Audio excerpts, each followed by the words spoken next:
नमस्कार दर्शक बंधु मु परशुराम दास आपण मानू पूर्व पक्ष को स्वागत करुच्ची।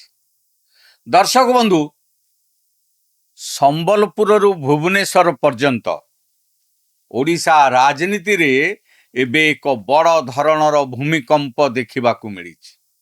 राजनैतिक मैदान रे सामना सामने होइछंती दुईटी बड़ चेहरा। गोटे पटे बीजेडी सभापति तथा पूर्वतन मुख्यमंत्री नवीन पट्टनायक थिबा बेले अन्यपटे केंद्रीय राजनीति राज्य राजनीति पर्यंत निजर शक्ति जाहिर करि आसुथिबा पूर्वतन केंद्र मंत्री धर्मेंद्र प्रधान अछंती। दिन थिला जेतेबेले बीजेपी नेता धर्मेंद्र प्रधान नवीन पट्टनायक सम्मान पाई सबु प्रोटोकॉल भांगी देउथिले। नुआ सरकार गठन समय रे मुख्यमंत्री मोहन चरण माझी शपथ ग्रहण उत्सव हेउ किंबा पवित्र रथयात्रा आयोजन समय रे नवीन सामना रे भारतर महामान्य राष्ट्रपति को ठिया कराई देवार दृश्य हेउ धर्मेंद्र आतिथ्यता एवं श्रद्धा आमे समस्ते देखिचे। किंतु गत शनिवार दिन से ओडिशा माटी रे संबलपुर रेढ़ाखोल सभा धर्मेंद्र प्रधान को सामना करने को पड़ी गो बैक ध्वनि। धर्मेंद्र अभियोग नवीन पट्टनायक तांको खराब लोक एवं ओडिशा पाई कलंक बोली कहवा सह तांको विरोध रे किछि युवकों को लगाई एई स्लोगान बाजी कराई। अन्यपटे बीजेडी रो पालटा आक्रमण बीजेडी नेता रोहित पुजारी सीधा सड़क कहते धर्मेंद्र को केही बदनाम करूना से निज कार्य जोगु निजे ही निंदित होइछन्ति। आज पॉलिटिकल भागवत रे आमे गोटी गोटी करी विश्लेषण करिबा ए संपूर्ण राजनैतिक महासंग्राम को आपण माने देखुतांतु पूर्व पक्ष। मोर आपण मान को अनुरोध आम चैनल को लाइक करंतु, सब्सक्राइब करंतु आ बंधु मान सहित अधिक अधिक शेयर करंतु।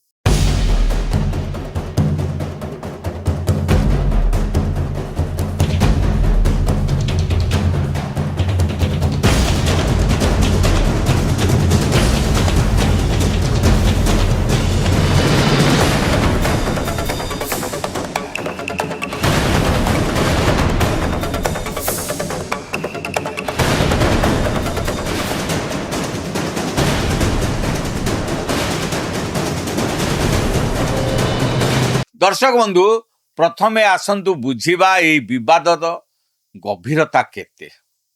ओडिशा राजनीति को पाखरु देखिथिबा लोक माने जानती नवीन पट्टनायक जेउ समय राजनीति को आसीथिले सेतेबेले तांको सह अनेक दिग्गज नेता थिले।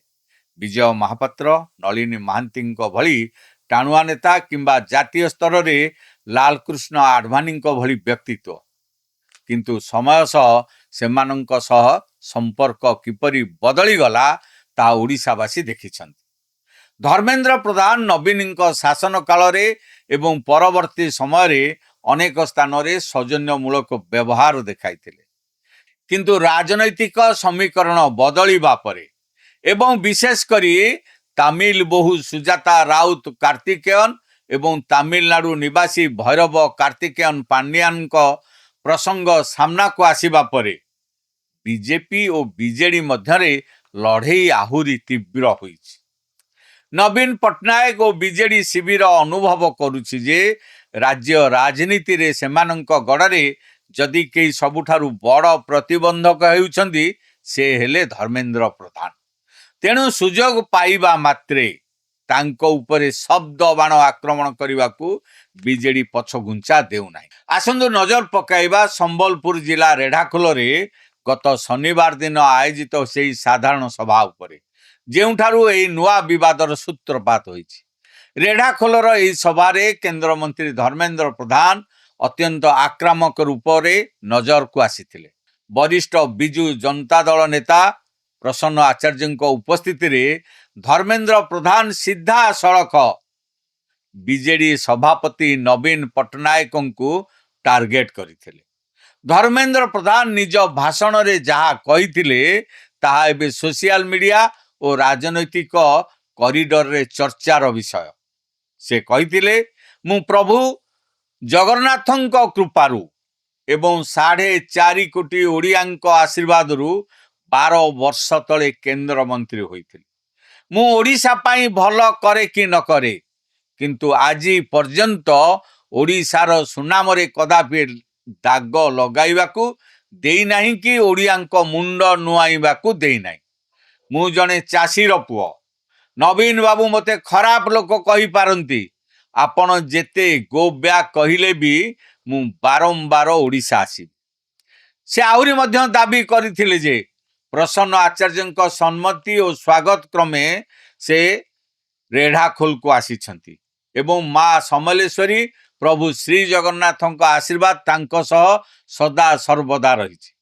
ଧର୍ମେନ୍ଦ୍ରଙ୍କ ଏହି ବକ୍ତବ୍ୟ ସ୍ପଷ୍ଟ କରୁଛି ଯେ ସେ ନିଜକୁ ଓଡ଼ିଆ ମାଟିର ପୁଅ ଏବଂ ଚାଷୀର ପୁଅ ଭାବେ ଉପସ୍ଥାପିତ କରି ଆଞ୍ଚଳିକ ଭାବ ପ୍ରବଣତାକୁ ନିଜ ଆଡ଼କୁ ନେବାକୁ ଚେଷ୍ଟା କରୁଛନ୍ତି। କାହାଣୀ ଏତିକିରେ ଶେଷ ହୋଇନଥିଲା। ଧର୍ମେନ୍ଦ୍ର ପ୍ରଧାନଙ୍କ ଏହି ବକ୍ତବ୍ୟ ଆସିବା ମାତ୍ରେ ବିଜେଡି ଶିବିରରୁ ଆସିଲା ତୀବ୍ର ପ୍ରତିକ୍ରିୟା। ବିଜେଡିର ଟାଣୁଆ ନେତା ରୋହିତ ପୂଜାରୀ ଧର୍ମେନ୍ଦ୍ରଙ୍କ ସମସ୍ତ ଅଭିଯୋଗକୁ ସମ୍ପୂର୍ଣ୍ଣ ଖଣ୍ଡନ କରିବା ସହ ଏକ ଅତ୍ୟନ୍ତ ସମ୍ବେଦନଶୀଳ ଓ ବଡ଼ ପ୍ରଶ୍ନ ଉଠାଇଥିଲେ। ରୋହିତ ପୂଜାରୀ କହିଥିଲେ, ନବୀନ ପଟ୍ଟନାୟକ କାହିଁକି ଧର୍ମେନ୍ଦ୍ର ପ୍ରଧାନଙ୍କୁ ବଦନାମ କରିବାକୁ ଯିବେ? ଧର୍ମେନ୍ଦ୍ର ପ୍ରଧାନ ନିଜ କାର୍ଯ୍ୟ ଯୋଗୁଁ ନିଜେ ହିଁ ବଦନାମ ହୋଇଛନ୍ତି। ରୋହିତ ପୂଜାରୀ କେବଳ ଏତିକିରେ ଅଟକି ନଥିଲେ। ସେ ଜାତୀୟ ସ୍ତରର ବିବାଦୀୟ ପ୍ରସଙ୍ଗ, ବିଶେଷ କରି ଶିକ୍ଷା ଓ ପରୀକ୍ଷା ସମ୍ପର୍କିତ ସମସ୍ୟା ଗୁଡ଼ିକୁ ସାମ୍ନାକୁ ଆଣିଥିଲେ। ସେ ନିଜ ବିବୃତ୍ତିରେ କହିଥିଲେ, ପୁରା ଦେଶ ଜାଣିଛି ଯେ ତାଙ୍କ ଯୋଗୁଁ 21 ଜଣ ନିରୀହ ଛାତ୍ରଛାତ୍ରୀ ଆତ୍ମହତ୍ୟା କରିଛନ୍ତି।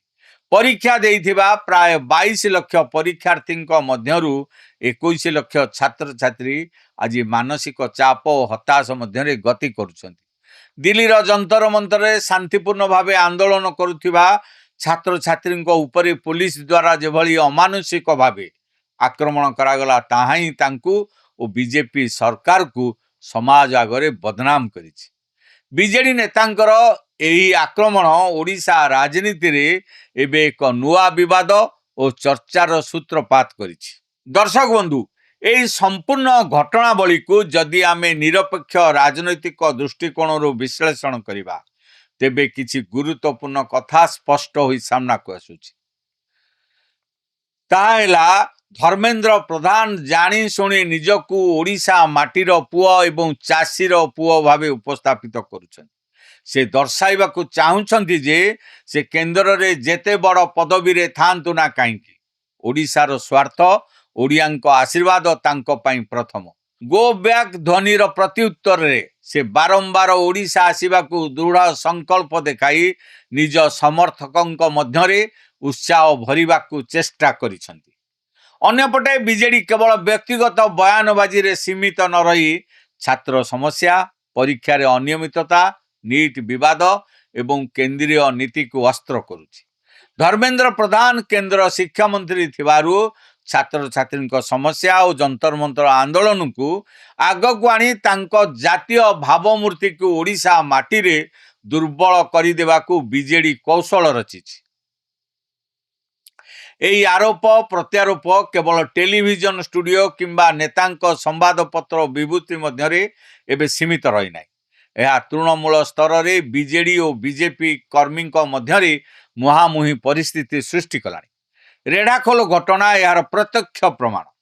ନବୀନ ପଟ୍ଟନାୟକ ଓ ଧର୍ମେନ୍ଦ୍ର ପ୍ରଧାନଙ୍କ ମଧ୍ୟରେ ବୃଦ୍ଧି ପାଉଥିବା ଏହି ଶବ୍ଦବାଣର ଲଢ଼େଇ ଆଗାମୀ ଦିନରେ ଓଡ଼ିଶା ରାଜନୀତିକୁ କେଉଁ ମୋଡ଼କୁ ନେଉଛି ତାହା ଦେଖିବାକୁ ବାକି ରହିଲା। ଏବେ ପ୍ରଶ୍ନ ଉଠୁଛି, ଆପଣଙ୍କ ମତରେ ଧର୍ମେନ୍ଦ୍ର ପ୍ରଧାନଙ୍କୁ ନେଇ ବିଜେଡି କରୁଥିବା ଅଭିଯୋଗ କେତେ ଯୁକ୍ତିଯୁକ୍ତ? କିମ୍ବା ଚାଷୀର ପୁଅ ଭାବେ ଧର୍ମେନ୍ଦ୍ର ଦେଇଥିବା ବକ୍ତବ୍ୟ ଉପରେ ଆପଣମାନଙ୍କର ମତାମତ କ'ଣ? ନିଜର ମୂଲ୍ୟବାନ ମତାମତ ଆମକୁ କମେଣ୍ଟ ବକ୍ସରେ ନିଶ୍ଚୟ ଜଣାନ୍ତୁ। ଭିଡ଼ିଓଟି ଭଲ ଲାଗିଥିଲେ ଲାଇକ୍ କରନ୍ତୁ, ବନ୍ଧୁମାନଙ୍କ ସହିତ ଅଧିକରୁ ଅଧିକ ସେୟାର କରନ୍ତୁ। ଆମ ଚ୍ୟାନେଲ ପୂର୍ବ ପକ୍ଷକୁ ସବସ୍କ୍ରାଇବ୍ କରିବା ପାଇଁ ଭୁଲନ୍ତୁ ନାହିଁ। ଆଉ ଗୋଟିଏ କଥା, ଆପଣମାନଙ୍କ ମଧ୍ୟରୁ ଅନେକ ଆମ ଭିଡ଼ିଓ ଦେଖୁଛନ୍ତି ସତ, କିନ୍ତୁ ସବସ୍କ୍ରାଇବ୍ କରିବାକୁ ଭୁଲି ଯାଉଛନ୍ତି। ତେଣୁ ଆପଣମାନଙ୍କୁ ଅନୁରୋଧ କରୁଛି, आम चैनल पूर्व पक्ष को सब्सक्राइब करी आम पूरा टीम को उत्साहित करंतु जेपरी आमे बहुत भल प्रसंग नहीं आपण के सामना को आसी पारिबु। फेसबुक रे मध्य आम सह जोड़ी हुंतु। एट शेष करुच्ची आज पॉलिटिकल भागवत आज एतिकी पुणी देखा आगामी अध्याय रे रहउची। नमस्कार। चाकरी चिंतार सरी जाउछि समय बढ़ी जाउछि बयस। यस आपण भी एई कथा भाबुछंती ना ताहेले टेंशन होंतु नाही। एबे चुटकी रे चली जीवो एई सब समस्या। आपण पूर्व ओडिसा रु होंतु कि पश्चिम ओडिसा रु सहयोग करिबो अंजेलिना एंटरप्राइजेस। अगरबत्ती मेसिन ठर नै पेपर प्लेट मेसिन पर्यंत जहा खोजिबे ताहा पाइबे। आपण को मन पसंदर मेसिन नियंतु आ आज ही आरंभ करंतु व्यवसाय। जोगाजोग करिबा पई डायल करंतु